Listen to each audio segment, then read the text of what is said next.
In a world full of noise, chaos, and everyday struggles, there are moments that remind us kindness still exists. Today we share real-life hero stories from 2025, stories of courage, compassion, and humanity. In early 2025, a man walking home noticed a toddler wandering dangerously close to a busy road. Without hesitation, he ran forward and pulled the child away just seconds before a speeding car passed. He didn't wait for thanks, he simply made sure the child was safe, smiled, and walked away. During one of the coldest winter storms of the year, a woman found an elderly man stuck outside, unable to walk in the freezing wind. She covered him with her own scarf, called for help, and stayed beside him until paramedics arrived. Her warmth gave him the strength to hold on. So, a teenage boy was walking home and noticed a homeless man shivering on the sidewalk. Without cameras, without an audience, he just took off his only warm jacket and gave it to the man.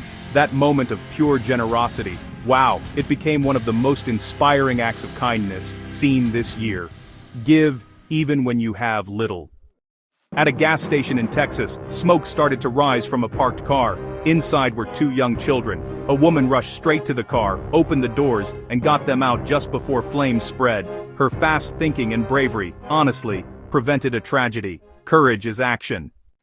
A soldier returning home after months away walked into a busy airport, probably expecting silence. But instead, he found a crowd standing and clapping.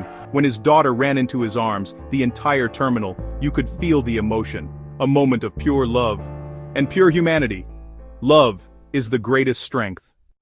You know, heroes aren't always in uniforms. Heroes are ordinary people, who just choose to do something extraordinary. If these moments touched your heart, remember, you can be someone's hero today. Choose kindness. Be the reason someone believes in good. Subscribe for more inspiring real-life stories. Humanity is still alive, and you are part of it.